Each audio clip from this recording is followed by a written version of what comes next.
आज की इस वीडियो को देखने के बाद अगर आपका खून न खोले तो इस वीडियो को डिसलाइक मार देना, लेकिन अगर वीडियो सोचने पर मजबूर कर दे तो चैनल को सब्सक्राइब कर ही जाना। एक बंदा जो इसकी लाइफ में 5 बार फेल हुआ, कॉलेज के फर्स्ट ईयर में 3 बार फेल हुआ, अमेरिका की प्रतिष्ठित यूनिवर्सिटी हार्वर्ड यूनिवर्सिटी में 10 बार एडमिशन के लिए अप्लाई किया, 10 बार रिजेक्ट किया गया। ग्रेजुएशन के बाद नौकरी पाने के लिए 30 बार और कंपनियों में इंटरव्यू दिया, हर कंपनी में रिजेक्ट। KFC में जॉब के लिए अप्लाई किया, 24 लोगों ने अप्लाई किया था, 24 में से 23 का सिलेक्शन, केवल इनका सिलेक्शन नहीं हुआ। ऐसे में अगर कोई और व्यक्ति होता जिसे लाइफ में इतने रिजेक्शन का सामना करना होता तो वो पहले ही हार मान लेता। एक बात हमेशा याद रखना, बड़ा बनने के लिए बुरी तरह रगड़ना जरूरी है, लेकिन महान बनने के लिए नियति तय करती है कि कितना रगड़ना जरूरी है। नियति अगर किसी के सामने के रास्ते को मुश्किल पे मुश्किल करती जा रही है तब उसे समझ लेना चाहिए कि नियति वो देना चाहती है जो मेरी औकात से बाहर है, और जब औकात के बाहर है तो नियति की मांग है कि तू अपनी औकात को बड़ा कर। उस बंदे की मुसीबत वही खत्म नहीं हुई, उसने पुलिस की नौकरी के लिए अप्लाई किया, 5 में से 4 लोगों का सिलेक्शन हो गया, लेकिन केवल उनका नहीं हुआ। सोचो ऐसे में क्या बीतती है जब आप हर प्रकार से रिजेक्शन का सामना करते जा रहे हो। इतने रिजेक्शन के बाद अगर कोई आम आदमी होता तो शायद हार मान जाता, वो अपने आप को मनुष्य समझने लगता, लेकिन ये बंदा ढीठ था, इसने हार नहीं मानी। इस बार इसने अपना खुद का बिजनेस शुरू किया, लेकिन उसमें भी बुरी तरह फेल। ये फिर भी नहीं रुका, क्यों? क्योंकि ये ढीठ था। इतने फेलियर के बाद भी ये बिजनेस में उतरा और इस बार भी बुरी तरह फेल।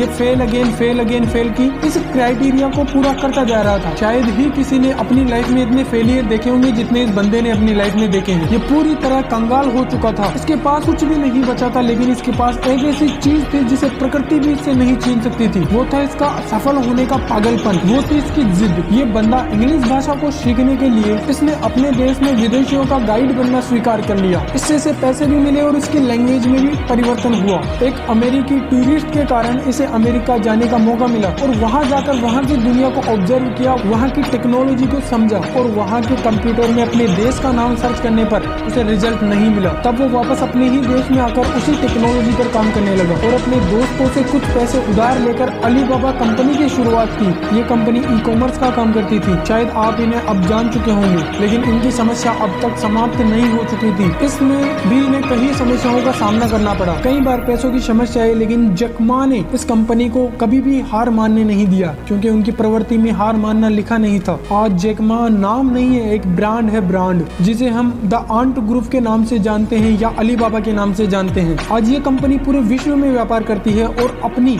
नेटवर्थ 31.9 बिलियन डॉलर रखती है। दोस्तों, इस संपत्ति को बनाने के लिए जैक मा ने इतनी मेहनत की, इतनी मेहनत, अगर आप उनका 10% करने में भी कामयाब हुए तो कम से कम बिलियनियर ना सही मिलियनियर तो बन ही सकते हो। दोस्त, मेहनत करो। आप गरीब पैदा हुए थे, इसमें आपकी कोई गलती नहीं है, लेकिन अगर गरीब ही मर गई तो पूरी आप ही की गलती होगी, क्योंकि ये बात आप भी जानते हैं कि प्रकृति किसी के भी मेहनत को व्यर्थ नहीं जाने देती है। कर लो दोस्त, 2-4 साल दबाकर मेहनत कर लो। ये वादा मेरा है कि आपके नाम के आगे बिलियनियर ना सही लेकिन मिलियनियर तो लग ही जाएगा। बाकी वीडियो कैसी लगी कमेंट बॉक्स में कमेंट करना ना भूलें, और अभी तक चैनल को सब्सक्राइब नहीं किया तो सब्सक्राइब भी करें।